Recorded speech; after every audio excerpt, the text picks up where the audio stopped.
जहां एक तरफ डीडी फ्री डिश की ई ऑक्शन प्रक्रिया जारी है तो दूसरी ओर कहीं ना कहीं अब इसी ई ऑक्शन की प्रक्रिया पर सवाल उठाए जाने लगे हैं। ये तो आपको मालूम ही है कि डीडी फ्री डिश जो है किसी भी चैनल को मौका देने के लिए ई ऑक्शन की प्रक्रिया को शुरू करता है और उसके बाद ही जो भी चैनल यहाँ पर अच्छी खासी बोली लगाकर स्लॉट ले जाता है वही हमें डीडी फ्री डिश में देखने को मिलता है। ये तो आप जानते ही हैं। ये जो पॉलिसी है वो कई सालों से चलती आ रही है, लेकिन अब जो है इस पर जो है सवाल इसलिए उठने लगे हैं क्योंकि प्रसार भारती ने रिसेंट में 2023 में अपनी पॉलिसी में कुछ अमेंडमेंट किए थे, जिसमें उन्होंने कुछ अमेंडमेंट करने के बाद मेरे ख्याल से स्लॉट्स में जो है कुछ कीमतों में भी इजाफा किया है। अगर हम बकेट के हिसाब से जो उन्होंने कैटेगरीज के हिसाब से जो स्लॉट्स को जो है सेल करने का सिस्टम बनाया हुआ है उसमें जो है उन्होंने कुछ न कुछ प्राइसिंग में इंक्रीजिंग किया है। यानी कि अगर हम एक हिंदी धारावाहिक चैनल के बारे में बात करें जिसका बकेट A+ रहता है तो उसकी भी फीस में कुछ न कुछ बढ़ोतरी हुई है। इवन जो न्यूज़ चैनल्स हैं उसकी भी फीस में बढ़ोतरी हुई है।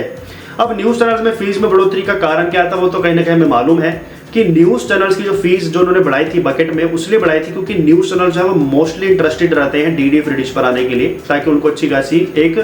टीआरपी मिल सके, ऑडियंस मिल सके। तो ये तो हम रीजन जानते ही हैं कि न्यूज़ चैनल से ज़्यादा पार्टिसिपेट करने की वजह डीडी फ्री डिश में जो है न्यूज़ चैनल्स की जो है बकेट के प्राइस को बढ़ाया गया था। लेकिन इसी को लेकर जब सवाल उठने लगे हैं कि न्यूज़ चैनल्स की इतनी अर्निंग नहीं होती है कंपैरिजन में, अगर हम हिंदी धारावाहिक चैनल को लेकर चले तो फिर भी जो है प्रसार भारती ने किस हिसाब से न्यूज़ चैनल्स की कैटेगरी का प्राइस बढ़ाया हुआ है, या फिर अगर हम हिंदी धारावाहिक की कैटेगरी को भी देखते हैं तो उसका जो प्राइस है वो 15 करोड़ रुपए से स्टार्ट हो जाता है और बोली जो है वो 21 करोड़ तक जा रही है। तो इसी को देखकर जो है प्राइवेट डीटी सेक्टर भी जो है कहीं ना कहीं घबराने लगा है कि वो भी इतना अर्न नहीं कर पाते हैं एक पार्टिकुलर चैनल से जितना डीडी फ्री डिश जो है अपने स्लॉट्स को बेच कर रहा है। और इसी को देखते हुए जो है मिनिस्ट्री ऑफ इन्फॉर्मेशन और ब्रॉडकास्टिंग के पास कुछ सवाल रखे जा रहे हैं जिसका जवाब वो जल्द से जल्द भारत सरकार से चाहते हैं। इसी को लेकर दोस्तों पूरी रिपोर्ट सामने आई है। इस ई ऑक्शन के ऊपर जो है सवाल उठाए गए हैं। आपको मैं सीधा इनकी ऑफिशियल वेबसाइट की ओर ले चलता हूं जो कि बेस्ट मीडिया इन्फो की ओर से रखी गई है। वहां पर आप भी जो है समझने के लिए आपको मैं डिस्क्रिप्शन बॉक्स में लिंक दे दूंगा, वहां पे आप इनकी पूरी पोस्ट पढ़ सकते हो। बाकी कंप्यूटर स्क्रीन की ओर ले जाकर आपको मैं दिखाई देता हूँ। तो बेसिकली उन्होंने पूरा जो ब्यौरा है वो इसी पर्पस पर लिखा है कि ई ऑक्शन की प्रक्रिया जो है वो किस हिसाब से हो रही है, चैनल्स है वो किस हिसाब से पार्टिसिपेट कर रहे हैं, प्रसार भारती किस हिसाब से जो है एक बकेट का प्राइस सेट करता है कि उसको उतना पे करना ही पड़ेगा। और ऑब्वियसली ब्रॉडकास्टर के पास कोई ऑप्शन भी नहीं बचता है क्योंकि उसको पता है कि डीडी फ्री डिश से कहीं ना कहीं उसको मुनाफा होगा ही होगा क्योंकि उससे एक तो फ्री ऑडियंस मिल जाएगी और दूसरी बात है उसको एडवर्टाइजमेंट का अच्छा खासा पैसा मिल जाएगा और टीआरपी भी मिल जाएगी। तो ये रीज़न रहता है कि चैनल जो है वो कोई भी कीमत देने को तैयार हो जाते हैं डीडी फ्री डिश पर आने के लिए। यही जो है सबसे बड़ी जो है प्रॉब्लम को खटक रही है। चलिए इसके लिए आपको मैं सीधे कंप्यूटर स्क्रीन की ओर ले चलता हूँ और डिटेल में हम बात करेंगे। चैनल पर पहली बार आए हो तो अभी सब्सक्राइब करो, बेल आइकन को प्रेस कीजिएगा, नोटिफिकेशंस हमारी वीडियोस के आगे भी आपको इसी तरह मिलते रहे। दोस्तों सीधा आपको मैं वेबसाइट की ओर लेकर आ चुका हूं और बेस्ट मीडिया इन्फो में एक रिपोर्ट सामने आई है जिसमें बताया जा रहा है कि यहाँ पर जो प्रसार भारती है उसका जो ई ऑक्शन का प्रोसेस है वो कहीं ना कहीं मोदी गवर्नमेंट से मैच नहीं खाता है। यानी कि मोदी गवर्नमेंट जो है जिस तरह से सब कुछ जो है ओपनली आपके सब कुछ सामने समक्ष रख रही है एक तरीके से अगर इन रिपोर्ट के मुताबिक चले तो,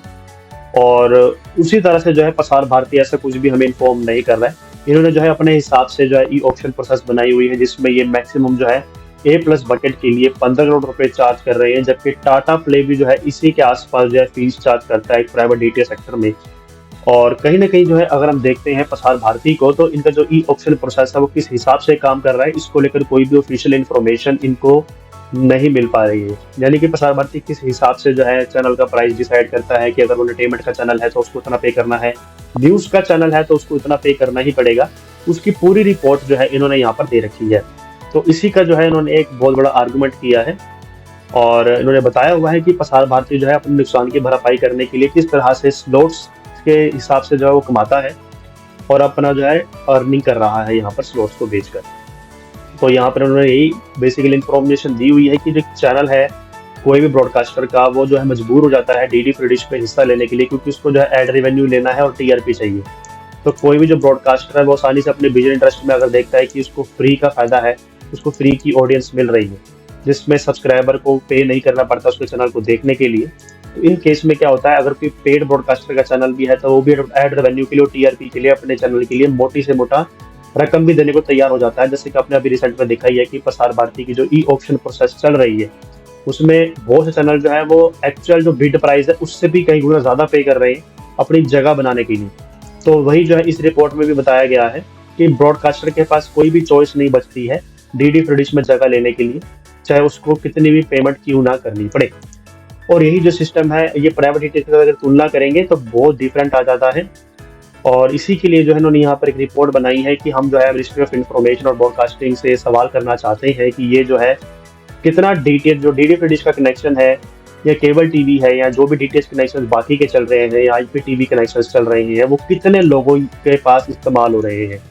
यानी कि अगर हम एक्यूरेट डाटा देखें तो डी डी फ्री डिश का कोई भी एक्यूरेट डाटा सामने नहीं आ पाता है, क्योंकि डी डी फ्री डिश के जो है कंडीशनल एक्सेस सिस्टम नहीं है, free to air basis service है। तो कोई भी किसी भी तरह का बॉक्स लगाता है तो उसमें चैनल चलने शुरू हो जाते हैं, जिससे एक जो है इनको आइडिया जो है नहीं मिल पाता कि आखिर कितनी ऑडियंस जो है वो डी डी फ्री डिश को लगवाई जा रही है और कितने लोग जो है मल्टीपल टीवी कनेक्शंस का इस्तेमाल कर रहे हैं आज के समय में, कितने लोगों के पास स्मार्ट टीवी है या फिर वो पुराने टीवी का इस्तेमाल कर रहे हैं। इसके अलावा कितने लोग जो है अपने घर पर ब्रॉडबैंड कनेक्शंस का इस्तेमाल कर रहे हैं। इसके जो एक रिपोर्ट है वो चाहते हैं कि बनाई जानी चाहिए और डी डी फ्री डिश जो है किस हिसाब से जो अपनी अर्निंग करता है उसके बारे में प्रॉपर रिपोर्ट जो है वो होनी चाहिए। इसमें उन्होंने साफ लिखा हुआ है कि displayed offering a free audience having the lowest buying power, Prasar Bharati put a base price of 15 crore rupees at least 3x of what Tata play charges from the broadcasters. यानी कि टाटा प्ले से भी 3 गुना ज्यादा डीडी फ्री डिश जो है वो चार्ज कर रहा है फीस एक नॉर्मल चैनल के लिए। तो यही जो है जस्टिफिकेशन चाहते हैं इस सेक्टर में। और उन्होंने ये भी बताया हुआ है कि प्रसार भारती जो है वो कैसे डिसाइड करता है कि उसको एक न्यूज चैनल के लिए 7 करोड़ रुपए या उससे ज्यादा का रकम लेना है। तो इसके पीछे क्या पॉलिसी रहती है इनकी, ये कैसे मैनेज करते हैं सिस्टम को, उसके बारे में हम जो है पूरी इन्फॉर्मेशन चाहते हैं। क्योंकि ये जो है हम चाहते हैं कि बिल्कुल क्लियर हो जाए कि जो न्यूज़ ब्रॉडकास्टर्स उनकी जो अर्निंग होती है वो कितनी होती है एक एंटरटेनमेंट चैनल की कंपैरिजन में, और न्यूज़ चैनल को इतनी मोटी रकम क्यों देनी पड़ती है। इसके रिगार्डिंग में उन्होंने सवाल किए हुए हैं। तो बेसिकली यहाँ पर एक सवाल जवाब का एक क्वेश्चनर उन्होंने डाला हुआ है, जिसमें आप कहीं ना कहीं ई ऑप्शन पे सवाल उठाए जाने लगे हैं कि प्रसार भारती जब भी चाहे तो वो अपने स्लॉट्स को आप आगे पीछे करके MP2 से MP4 में शिफ्ट करके भी आसानी से 2 या 3 चैनल्स को बेच सकता है। स्लॉट्स को जो भी इनके खाली हो जाते हैं उसको सेल कर सकता है प्राइवेट चैनल्स को। तो ये जो इनका पॉलिसी सिस्टम है और इसी को लेकर जो है ट्रांसपेरेंसी चाहते हैं गवर्नमेंट से, मोदी गवर्नमेंट से खासकर, कि भाई इसमें जो है प्रॉपर जो है गाइडेंस सिस्टम के साथ बताया जाए कि प्रसार भारती किस हिसाब से जो है लोगों से अर्निंग करता है, या फिर डीडी फ्री डिश में जितने भी चैनल्स हमें देखने को मिल रहे हैं वो किस हिसाब से डीडी फ्री डिश में पार्टिसिपेट कर रहे हैं इतनी बड़ी बड़ी रकम पे करके। डीडी फ्री डिश में जो है इतनी बड़ी रकम जो है वो किस हिसाब से सेट की हुई है कि एंटरटेनमेंट चैनल है तो उसको उतना पे करना पड़ेगा, म्यूजिक का चैनल है तो उसे उतना देना पड़ेगा। इसको लेकर डीडी फ्री डिश ने क्या करे प्रणाली बना रखी है उसको लेकर यहाँ पर जवाब मांग हो गया है। आपको क्या लगता है पॉलिसी सही है या नहीं है, कि जो चैनल की इतनी बड़ी रकम जो मांगी जा रही है वो सही है नहीं? आप अपने कमेंट बॉक्स में रख सकते हैं। वैसे अगर हम देखें यहाँ पे 2 सूरत हाल है। सबसे बड़ा सूरत हाल तो यही हो गया कि अगर चैनल की मान लो प्रसार भारती ये इनकी रिपोर्ट को देखकर प्राइस कम भी कर दे, मान लो 15 रुपए बिड प्राइस लेता है, इनको लगता है कि डीडी फ्री डिश से कई गुना ज्यादा अर्निंग करने लगा है, अगर ये बिड प्राइस कम भी कर दे तो चैनल के लिए तो और आसान हो जाएगा पार्टिसिपेट करना। तो चैनल जो है वो और इजी तरीके से जो है पार्टिसिपेट कर सकेगा।